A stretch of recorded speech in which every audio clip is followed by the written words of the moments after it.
Today we're talking week 3. All this and next in Armchair Sports Talk Football.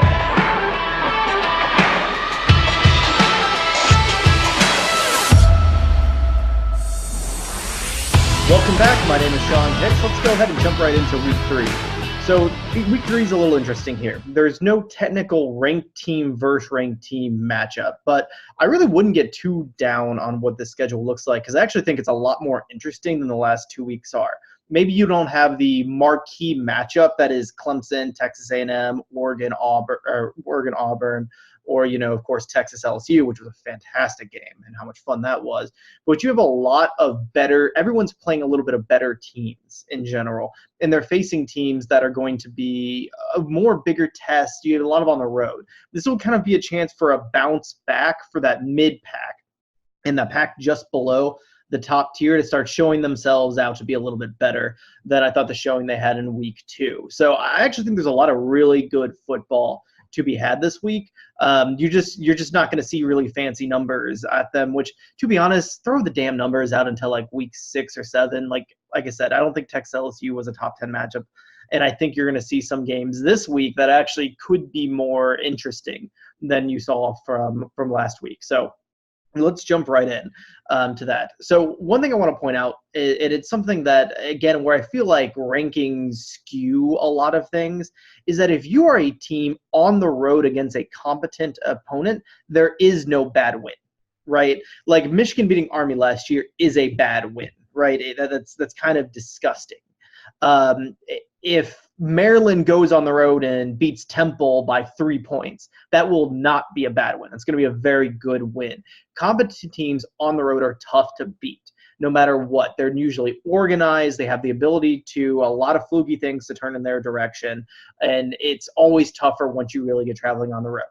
Now, okay, not all road venues are made equally, right? Like when Georgia traveled to Vanderbilt, their first game, and it was like 70% Georgia, that maybe was not as much of a road game. When you have anyone traveling to Northwestern, okay, maybe not much of a road game. But especially if you have a real hostile environment, like, again, going back to Maryland Temple that we're going to see here, that's going to tell you something that's going to matter a lot. So don't ignore that. The second thing is never underestimate the value of beating a okay opponent, especially if you whoop them from behind. Do I think Cincinnati's a good team that Ohio State beat last year? No, I don't really think they're a good team. I know they were 10-3, but that was a super fluky 10-3. Their offense is pretty dreadful. I don't love the way it's coached. It relies basically on we're just going to do picks every play. Ohio State just played zone, and they didn't know what the hell to do when teams weren't playing man against them. But I thought their defense is well organized. Do I think them winning 42 or 35, whatever it was, to nothing means something? Hell yeah, I think that means something, right? That's blowing out someone that's competent. And that's something to really look for, right? What do these look like? What is there a domination in this? You're at week 3 now, right? So the rust excuses, new games, getting people their feet wet starts to slowly travel and leave us at this point. I feel like week 2 is normally your week that your ceiling starts to show itself. Yeah, not always. You have Ohio State 2014, right? Things like that. But week 3 is where your foundation really is. You kind of are who you are. Can you get better throughout the year? Absolutely. But this is probably your baseline now of who you're going to be. So I think that matters quite a bit. So let's take a look at this. Is one of the things that I find really interesting is I saw Bill Connelly post this yesterday, but some of the top 30 teams are going to have some really challenging areas to make a bowl. I want to take a look at SC specifically. South Carolina is, of course, playing Alabama, who is a 27-point underdog at home, which is stupid crazy. And I'm still kind of thinking I might go with Emma on that, which is even weirder. They're in the top 30 in S&P Plus, and they have less than a 30% chance of getting a bowl. You know who does, though? Illinois at 57%. Go Fighting Illini. Like, I seriously hope this works for you, Illinois, because you have a lot of really hardcore football fans, which is really weird. So I'm going to skew the in-depth analysis this week over specific games because there aren't, I don't think, ones that we want to jump in massively towards because you don't have the ring first link. So instead, I'm going to cover a lot more games I really think you should keep an eye on for either A, fun factor, or B, I think they're going to tell you something about some important teams. But for fun factor, let's start with Friday night or tonight, depending on when you guys are going to end up seeing this, of Wake Forest and UNC. So I'll get this in the betting line at the end, but to me, this bet USC all the way. So Wake Forest all the way over UNC. So first of all, Mac Brown is 2-0, which is awesome because he's basically the crypt keeper at this point. Like, he just sits on the sideline, probably cackling, going as he coaches. It's amazing to me because I think he's a terrible coach. Like, I think Mac Brown is not a good coach. He was bad at Texas. He comes in UNC. He's probably not very good right now. And to be honest, the numbers say they kind of should have lost to Miami. But listen, numbers don't end up winning games. But still, Wake Forest has averaged over 600 yards of offense in their first 2 games. They run a very, very, very odd style of an offense that's their mesh point on any of their reads is ridiculously long. It's very interesting because I feel like against really good defenses, penetration will kill it. I don't think UNC is a great defense, so I don't think that's going to work very much.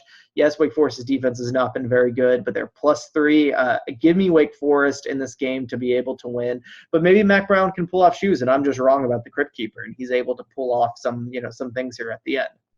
So, okay, another one Friday, Wazoo, Houston. So, first of all, I can't tell you how disappointed I am that Wazoo, Washington State, is not going to lose to a Division II team.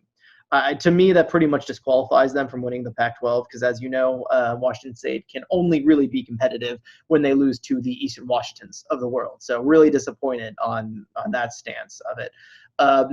They've played 2 very middling teams that they've blown out. Houston, I think, is rebuilding. We saw them against Oklahoma, and yes, Oklahoma's offense is amazing. I also felt that their defense was just massively out of place. You can't let Jalen Hurts do what he did to you unless you are assisting in that matter somewhere, no matter how good their offense ends up being and how well everything is designed. So for Washington State, I think the main thing to look is what do they look like against a real team? They're never going to have the talent advantage, but Mike Leach, besides being a Pirate, is an awesome coach. I'm interested to see if Houston is actually going to be full rebuild mode. I mean, the quarterback is very fast, but his arm is questionable. So I would actually do expect Wazoo to be the better team, but I would not be shocked to see Houston win this game, especially at home against Washington State that, just has a habit of kind of losing these type of things. So we'll see. So moving into Saturday, a couple games that I really want to point out on the Big Ten docket that I think you should really look at to watch in the noon slot. IU Ohio State. It's a great eye test here. IU historically, well, they're never going to beat actually a good team. I mean, they're cursed, obviously. But they got a little chaos stream back into them. And they've historically played Ohio State pretty close during the first 2-3 quarters of it before, the eventual inevitable heat death of the universe and blowout ends up happening. Ohio State has been arguably the most impressive team to me the first 2 weeks. Do they keep that up against an Indiana team who, on the road, who probably not going to win, but how does this look, right? Remember what I said up front is going on the road against competent teams is a lot tougher than it looks sometimes. So if Ohio State just runs through them, no problem, that's going to mean something. If Indiana can stay closer, might mean something more that Ohio State is more who we thought they were, which is top tier, but maybe not in that Georgia, Bama, Clemson level for it. No matter what, because this is an Indiana game, it's going to be really dumb, really stupid, really fun. And I'm always a proponent of really dumb, stupid, fun games, especially in the noon window. But honestly, the best game in the noon window is something I've referenced already twice, and that's Temple, Maryland. So Maryland going from an underdog at the beginning of the season at Temple to now a 4.5-point favorite. And after blowing out Syracuse, I think you can kind of see why the odds makers are moving that way. I do feel like, given the style of defense Syracuse plays, and by that I mean very poor and undisciplined, does tend to fit Maryland's style of offense, which is very heavy RPO based, where they have a lot of really small scat backs that can get into space and really blow it out. But Temple's going to be a lot more disciplined, is going to get after Josh Jackson a lot more. So I think we're going to either see Maryland's going to pass a test. They're either going to be, okay, they're going to be a lot better than what they thought. Mike Locksley might have something here, or they're going to be, okay, they were good matchups for Maryland the first couple. I mean, Howard doesn't count, but Syracuse was just a really good matchup for him. The part of me that thinks that this might be real for Maryland is Josh Jackson transferring it and looking very competent as a starting quarterback, averaging over 300 yards per passing. I mean, really adding an element to their game that I think matters a lot. You know that McFarland is great. They've got a bunch of really short, small guys in fifth space that can really explode for big plays. But they've historically been all or nothing, even before Canada, really. And they have had zero passing ability in passing game. Now they have a passing game. Now they have that with an explosiveness. Could be a sneaky good team here. Because I still feel like their defense is not great and is going to continue to be not great. I think that Brian Cowart last year played horrifically out of place. He was clearly a 3-tech, and they were playing on the strong side for whatever reason. And then I think that loss is going to hurt quite a bit. So let's not crown them in the Penn State, Michigan, Ohio State category or even Michigan State category yet.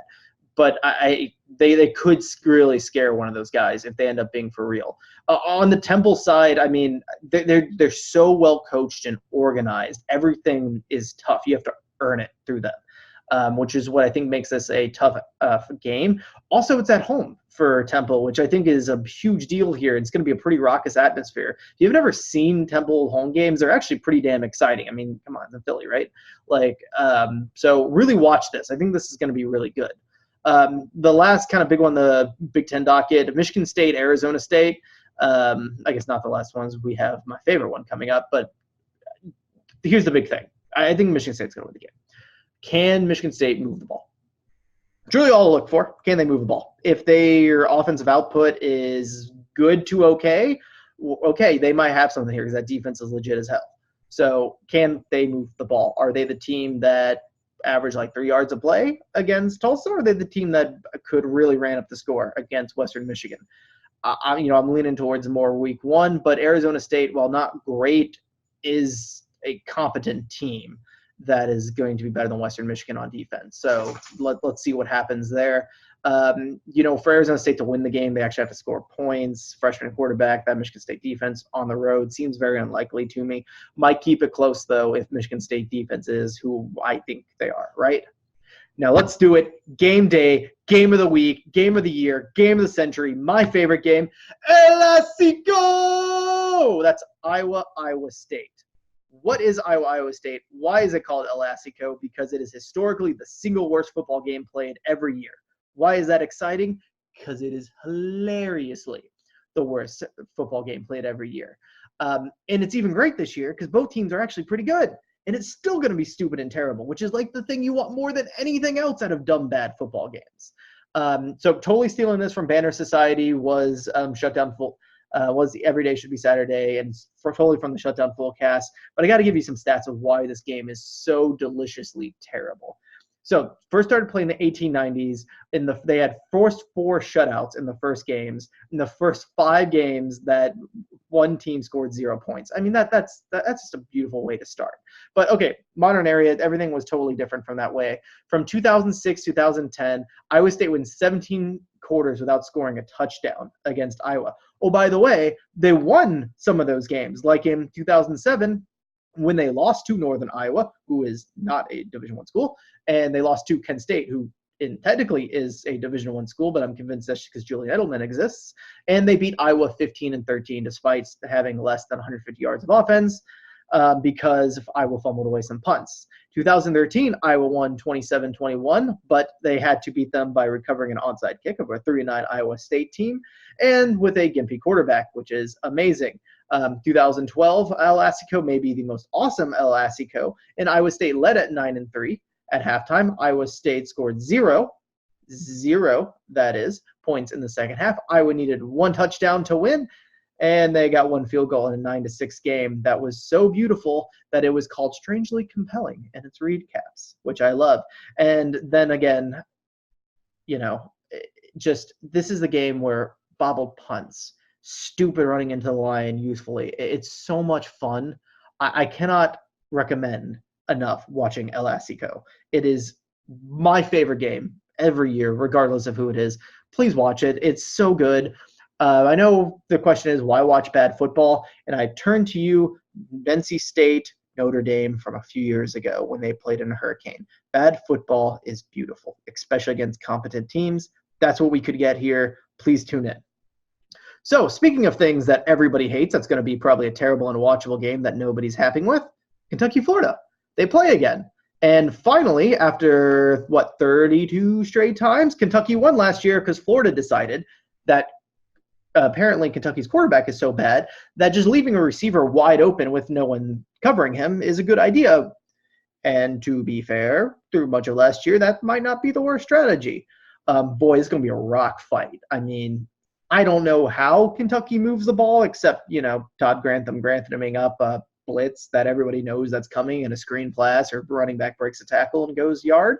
On the other hand, you have Felipe Frank's existence, which chucking footballs into Kentucky linebackers and cornerbacks' chests seems very real possibility that you could end up seeing.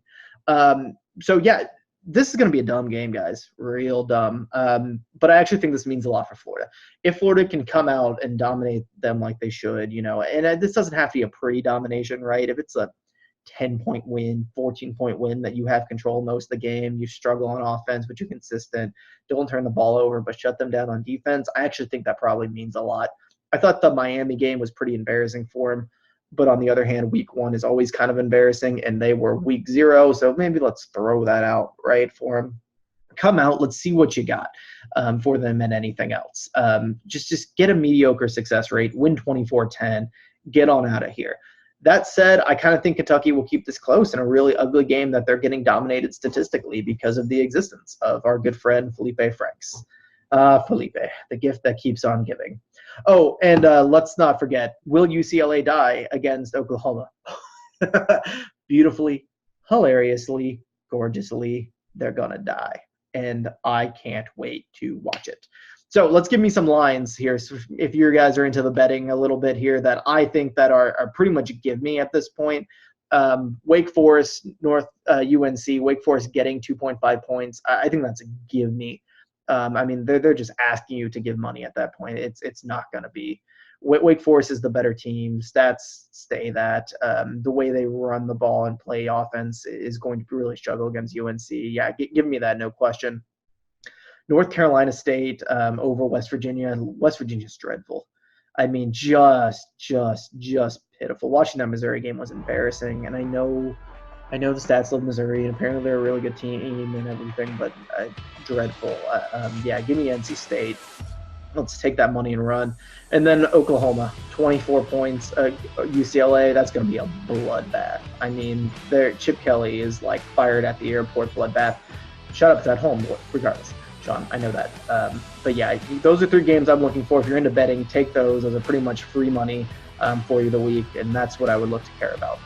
All right, guys, let me know what you think. Drop me a comment below. Don't forget to like this video, and please subscribe. We're trying to get to 100 subscribers. Really appreciate this. Share this on social media. That would be great for us. From Armchair Sports Talk, we'll see you next time.